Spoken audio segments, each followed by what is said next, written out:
Nelson Jordan. I'm Chris Nelson. Today we are going to be discussing the Tampa Bay Buccaneers at the Houston Texans and the Los Angeles Chargers at the Las Vegas Raiders. If you haven't done so already, please go ahead and subscribe to our YouTube page, follow us on our social media pages, and listen to us wherever you get your podcasts. So Nelson, the Tampa Bay Buccaneers went to Houston and defeated the Texans 20-19. What were your takeaways? Yeah, so this was a game that just, I think from the weekend games that we had in the 1 o'clock window and then some of the crazy games in the 4 o'clock window, it was just an extension. It was just nuts, um, especially in the second half. Haymakers were being thrown by both teams. There were some crazy plays made by individual players from both teams as well. Honestly, you can't take Baker Mayfield out of this game and not think that he's a top four quarterback in the NFC. Let alone, he's just a dog, man. He doesn't crumble under pressure.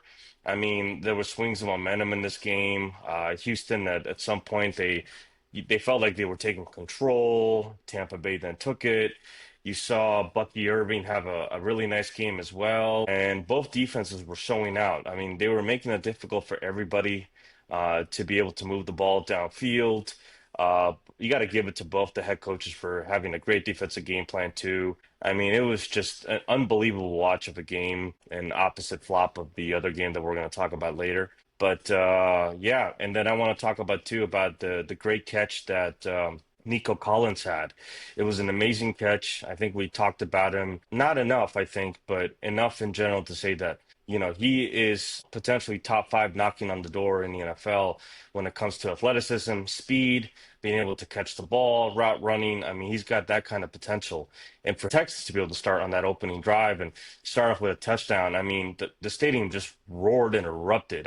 It was just awesome. And it was an awesome game overall. And essentially the last series of the game, we saw Baker Mayfield after the Texans had taken the lead with Nick Chubb, who Nick Chubb, he looks like, honestly, everyone was saying, oh, well, he's kind of lost a step. He shot out of a cannon to get that 25-yard touchdown run. His speed, I don't know if it's completely left him, but his initial 1-2 steps are quick, and he can get to the outside quickly. Even on some of those plays where he got stuffed and only had a few yards, it felt like he was only taking 1 or 2 strides before he was 2-3 yards past the line of scrimmage. It's incredible with Nick Chubb. So, all in all, awesome game. Baker Mayfield showed up big time with that 30-yard scramble, moving the ball to all his receivers and spreading the ball around. It was just an amazing game, Chris. I don't know what else you got top of this, but it was just an unbelievable game. I wanted more of this. I really wanted it to go into overtime, but it was just too little clock, for the Houston Texans to come up and try to tie the game at the end. Yeah, this was an outstanding game. Just such a great game. Phenomenal. As good as it gets. I was out of my seat so often. And it started off just outstanding. And you kind of felt right away like, we might have something here. This could be a heck of a game. And of course, it lived up to it.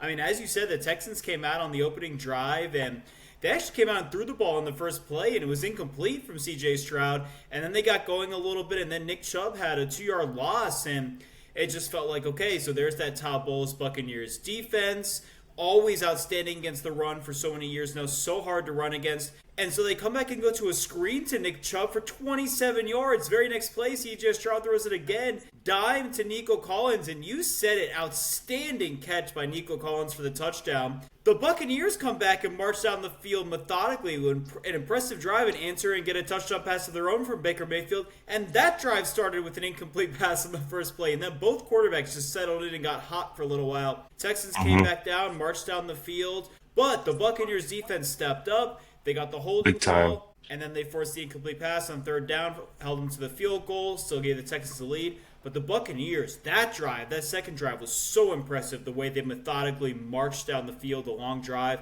did get the touchdown, went ahead, outdid what the Texans were able to do on their second drive and had the lead. And then those defenses got going. Now, we did see on that second drive from the Buccaneers, they're already without their first-team All-Pro left tackle, Tristan Wirfs, and their right tackle, Luke Goedeke, went out for the game. Charlie Heck had to come in, which he spent his first 5 seasons in Houston before joining the Bucs this year. So, return to Houston for him, and he had the opportunity to play. They did wind up scoring the touchdown on that drive, but man, backup tackles going against those edge rushers for the Texans, Danielle Hunter and Will Anderson Jr. I mean, those guys are absolutely incredible. They are just They're freaks. dogs. They're And they dogs. wreaked havoc on Baker Mayfield all night long after that point at the beginning up until the end. I mean, it was a problem for the Bucs to try to block that defensive front. And same thing on the other side, the Texans offensive line, which looks horrible. It's like a makeshift offensive line out there,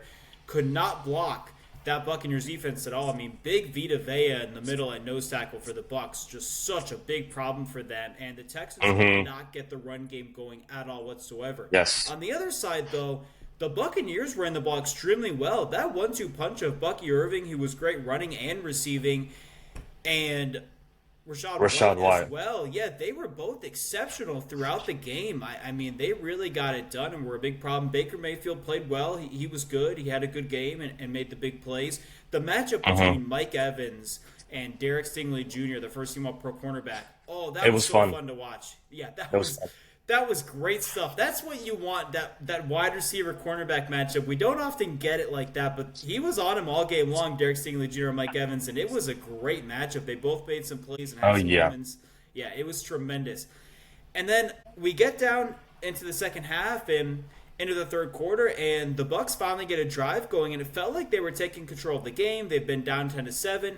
Now they had the lead. They did lose their defensive end, Kalijah Kancey. He tore his pec. His season is over, so that was very unfortunate to see. And it did have an impact later in the game on the Buccaneers defense. But for the moment, they drove down the field, and the Texans, credit to them, they bent but they didn't break. They held them to the field goal attempt, and it goes off of the upright, no good. And that just felt like a momentum swing. The Texans drive the ball back down the field now, and they get all the way down to, I believe they were on the 8-yard line, first and goal. I know According what to you're talking about Trakeman here. according to Trakeman on the broadcast, for whatever it's worth, if Nico Collins runs the route flatter, he would have beaten the defender and been able to get in the end zone. And instead, he was tackled on the 1-yard line. But they still had second and goal from the 1. They handed it off to Nick Chubb, and Big Vita Vea made an outstanding play. That big and still that quick and athletic to get to him and stop him. And so they went to the air, and they threw to Nico Collins. And yes, C.J. Stroud overthrew him a bit and didn't give him a chance, but there wasn't enough room in the back of the end zone to make that catch. It just wasn't the right route for that situation, the 1-yard line. It wasn't the right play call. There just wasn't enough space for it. And so they decided to go for it on fourth down, and this is where I did have an issue. They ran a bootleg and a rollout with C.J. Stroud. They didn't even have Nick Chubb in the game for these two plays. They had Agumbawale in the game. And they went to Nico Collins again, but he was blanketed. He wasn't open. No one was. Incomplete pass. Yes, the Bucs are backed up on their own 1, but I felt like if you were going to be in that situation anyway and okay with that, you're content with that, put Nick Chubb in the game and hand the ball off to him again. I get it. Big Vita Vea is in there. It's tough to run on him. But just give it a try. He's Nick Chubb. Your offensive line should be able to get some push at home, advantage of knowing the snap count, and get as close as you can, if not in. However, it inexplicably has a false start on a first down, and so it goes from first and 10 to first and 15. How does a wide receiver in the slot on the road, when they're going silent count anyway, have a false start? You're watching the ball, and you're in the slot. You're close to it. You can't hear anyway, and they're in silent count. How does that happen? And they ultimately wound up in a 3rd and 3, so we don't know how those two plays would have played out on first and second down if they hadn't had it, but if you want to go by the yardage, they would have had a first down. They got a dozen yards in those two plays. And Baker Mayfield is flushed out because those edge rushers were outstanding all night. And same thing that happened in the playoff game. He just lost the ball. And fortunately for him, Rashad White jumped on and they kept possession, but they lose 3 yards. It looks like he was going to lose yards no matter what, but it may have only been 1 or 2 yards. And so they have to punt, and the punt is blocked. I mean, this was nuts. Big time play from the Texans.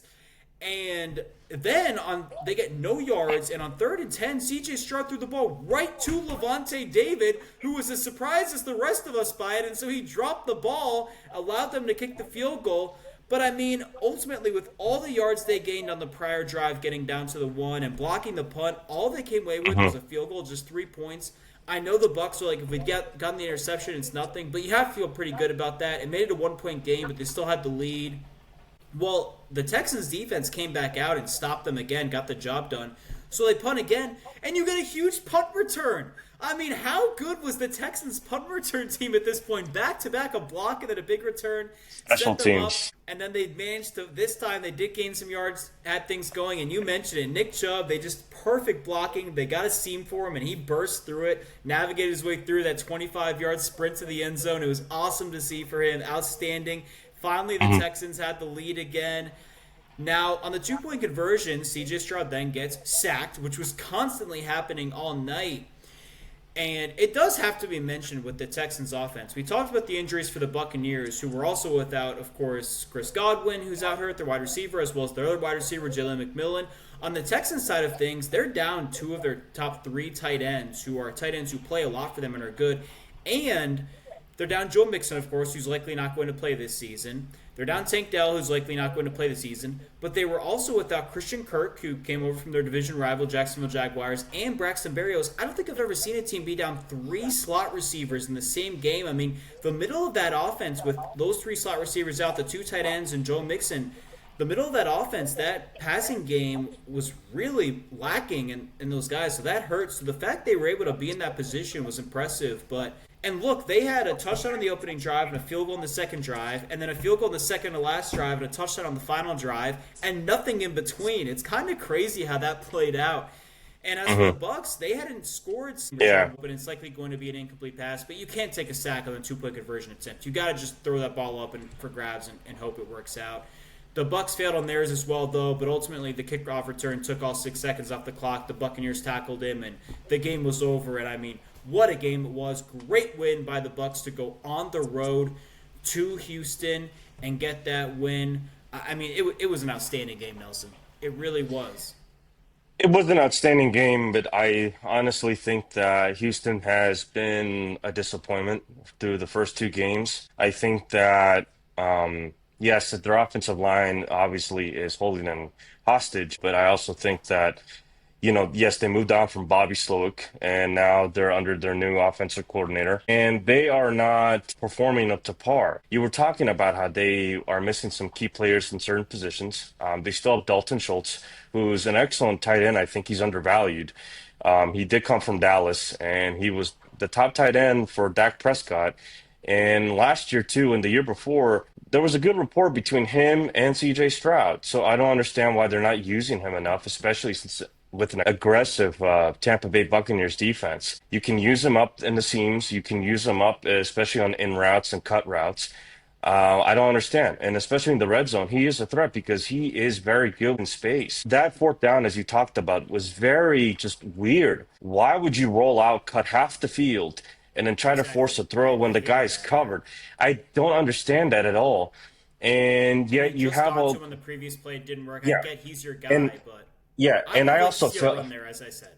and I also felt like too the game plan going against this formidable Tampa Bay defense. I thought the offensive game plan was totally just inept. I didn't understand how you're telling C.J. Stroud, 5, 7 dropbacks, and essentially having him throw deep routes to the Nico Collins, Hutchinson, and everybody else. Why not get the ball out of his hands quick and try to get Yak after it, especially against an aggressive defense? If these guys aren't aggressive, they aren't blitzing, fine. Then you can pick them apart. But if they're going to send the blitz, which there were many times when they did send 5-man pressures and otherwise and stunts, get the ball Call out of those your guys out hands, a lot. man.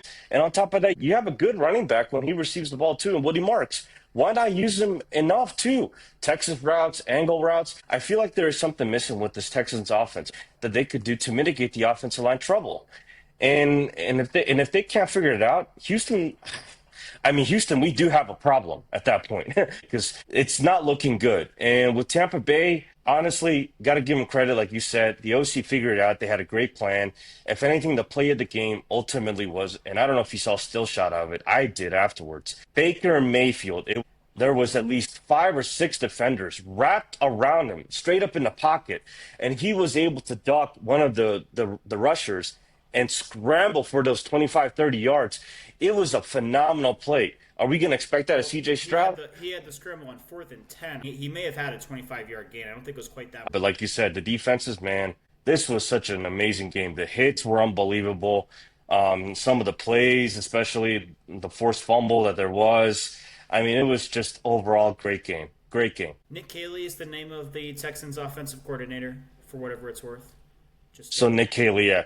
So yeah, Nick Haley. I mean, it seems like they're not. Yeah, like I said well, earlier, to be fair, they he. played the reigning four-time reigning NFC South champions who have made the playoffs the past 5 years, and they played the reigning NFC West champions who both have very good, well-coached, talented defenses.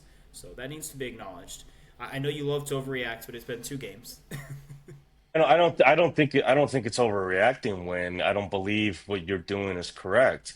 I believe if you have a offensive line that is as porous as they are, and you don't have a CJ Stroud that is delivering the ball as quick as per se like a Sam Darnold. Remember, we talked about this. Minnesota Vikings, they have a quarterback at that time that could deliver the ball the fastest out of his hands. And obviously, O'Connell is doing different things to be able to mitigate that. So the OC for the Texans has to be able to come up with a game plan that can mitigate that problem, which is your offensive line. Use it to an advantage. You know the defense is going to be aggressive. They're going to pin their ears back and they're going to rush and blitz. Use their aggressiveness against them. And that's where I'm just dictating the fact of it's the OC needs to come up with better ways. That's all. The Los Angeles Chargers went to Las Vegas and defeated the division rival Raiders 20-9. What were your takeaways? Brutal game for the Las Vegas Raiders. Brutal game for Geno Smith. 3 interceptions. I thought he played absolutely horrible in this game. I thought there were many times where he tried to throw the ball into double, triple coverage for no reason at all. Heck, I thought the game plan too from the Las Vegas Raiders against this really good defense of the Los Angeles Chargers was not great. They could have definitely done a lot better by trying to pound the rock. I get it. The Chargers were definitely up in the front area and they were definitely stopping the run at times. But hey, you keep pounding the rock sooner or later, you're going to wear down that defense. And any little gizmo plays or any way to have an RPO here and there, you might turn again their aggressive against them and be able to exploit them. And I feel like they didn't do that. They got too pass consistent, too pass heavy. Geno was just not locked in. But opposite side, Justin Herbert, another great game by Justin Herbert. He had a beautiful pass to Quentin Johnson, which was a 60-yard bomb. I thought he had a couple of great passes to Keenan Allen. Keenan Allen again. We're seeing him again show up and have a good game as well. He did. He Uh, did the not have a the good ru- game. the running back performance, Omari and Hampton, man. I don't know what is going on with this offensive line when it comes to pushing off the line and getting some good run blocks, but they need to figure it out. I mean, this is the bread and butter, especially if Harbaugh be able to run the ball. So I don't know what's going on. Well, I get it. You don't have. I think the absence of their Pro Bowl left tackle Rashawn Slater definitely plays a big part in that, for whatever it's worth. But I mean, you have Joe Alt, Rashawn and Joe Slater. Alt is doing a phenomenal job on the left hand side, and your left Right, hand but then side should the always be. right hand side where he was last year isn't up to par of what it was. I get it. We can be going X and O's with this Madden style if we want to, but still, they need to be better. I mean, they cannot be lackluster, especially if they want to have the longevity for the full season. I mean, it was porous, as you said, and I agree too. It was very porous. The defense for the Los Angeles Chargers. I mean, God, I didn't have questions about them going into the season, but damn, through 2 games so far, they really are showing out. It's a what we saw too with Khalil Mack. I hope to God that that's not a season-ending injury. It looks It bad, yeah. looks really ugly the way it bent back. For whatever it's worth, he went out at the end of the first quarter, final play of the first quarter, I believe, and he did not return to the Yeah, game. It was an elbow yeah, injury. Looks bad. yeah, This was a Chargers defense that came into the game. Well, first of all, they're paying yeah, Joey Bosa this season to play for the yeah, Buffalo Bills. They were down 2 starting linebackers, and they were down a starting yeah, safety. yeah. So let's hope he can recover and come towards the end of the season, and hopefully he can be still contributing to that defensive line. But to the credit to the announcers, we're talking about how that defensive line has a lot of depth, so they're able to replace in certain positions. And I mean, we saw that. We saw that with Geno. Geno was under duress all game, it seemed like. He was scrambling out of the pocket. He was trying to force throws, but they didn't have to be. I mean, it was just insane. I mean, they were really stuffing Genty at the line. Genty had a couple of good runs where he was See, able I, to I truck over thought he some was folks. good, but not great. I thought he should have gotten the ball more. Yeah, yeah. And that's what I was kind of saying earlier. You want to run the ball against a defense like this. You want to try to wear them down. But, I will note Genty, that the Raiders are without their starting right guard as well, for whatever it's worth. yeah. So either way, long story short, the Chargers were definitely way better in this game. They showed why they're the top dog in the AFC West, and Las Vegas. Well, they got a short trip coming up to go play Washington, and this is going to leave a bad sour taste in their mouth. So, what's your take on the game? Yeah, I thought it was a very poorly played game. I thought the play calling was poor. I thought the passing was poor from both quarterbacks, but especially Geno Smith, who just had a brutally bad game. I mean, it was absolutely awful, but I thought Justin Herbert played poorly for the most part as well. I mean, I guess you can say he had a good game, but far from a great game. Uh, Both of them, their awareness was poor, their vision was poor, their accuracy was poor. I mean, it just wasn't at all impressive. And you're right, the defensive fronts were tremendous getting pressure. I mean, Max Crosby, to give the Raiders some credit, had a great game per usual. I mean, he was yep. tremendous. Derwin James, first of all, Jesse Minter, the defensive coordinator for the Chargers, we know how great he is to begin with, but he did a heck of a job with his game plan, and all the guys were missing, and they Khalil Mack going down. But Derwin James, he's always a standout. But man, was he great playing all over. I mean, he's just a defensive back. I know, all pro slot cornerback, previously all pro safety. He started the game at safety, but he's playing outside cornerback as well. He's playing in the box a lot, as we're used to. He's blitzing off the edge. I mean, the Raiders have a couple guys in Devin White and Jamal Adams who 4 or 5 years ago were known from blitzing from their positions. Devin White from the inside Yeah. linebacker position, Jamal Adams from safety, and he would go up on the edge and blitz as well. And we're seeing that from Derwin James, his versatility. I mean, he was just tremendous. He was everywhere, and with Khalil Mack going out and the guys that were missing, they needed that performance from him. So outstanding performance. The Chargers were clearly the better team. I mean, look, that Yeah. defense, despite all the guys that were missing and who they lost, they kept the Raiders out of the end zone. They held them under 10 points, limited them to just 3 field goals. It really was just so impressive from them. So, ton of credit. The defenses definitely were the units that shown in this game, but yeah, the Chargers are clearly a better team than the Raiders. I mean, they're I the Raiders. Right. I do have one. I do have one note to kind of pick at. And I don't understand the last series for the Los Angeles Chargers. That made me kind of scratch my head. You have a big lead. Herbert is obviously your quarterback. You have other running backs that could do essentially what Herbert did, yet you risk him on a bootleg rollout, and he comes up limping. That doesn't seem like Harbaugh. So that to me kind of made me question, like, why would you jeopardize this hard? Because especially with Herbert and what he's done already through 2 games. So I didn't get that. Did you get that? Like, why would you put him at risk? Truth be told, I don't remember the specific play you're referring to, so I don't really know how to evaluate that. But I thought It Justin was in the Herbert fourth quarter before I the thought two Justin minute Herbert warning. did well running the ball. I do know what you're talking about. Yeah, I'm not sure what that was about. I'm not sure on that one. Everything worked out fine, so I think we can move on from it. But I hear you. I hear what you're saying. It does make sense. I mean, you have these running backs, and Najee Harris in limited carries seemed to play all right, especially late in the game, which, to be fair, the Raiders' defense was worn down. The game was, even though they were only up 11, they'd only scored 9. It was pretty much out of reach. So, yeah, I don't know. I don't know how to look Yeah, at I it. mean, It, it's it just was what. it was not a good game.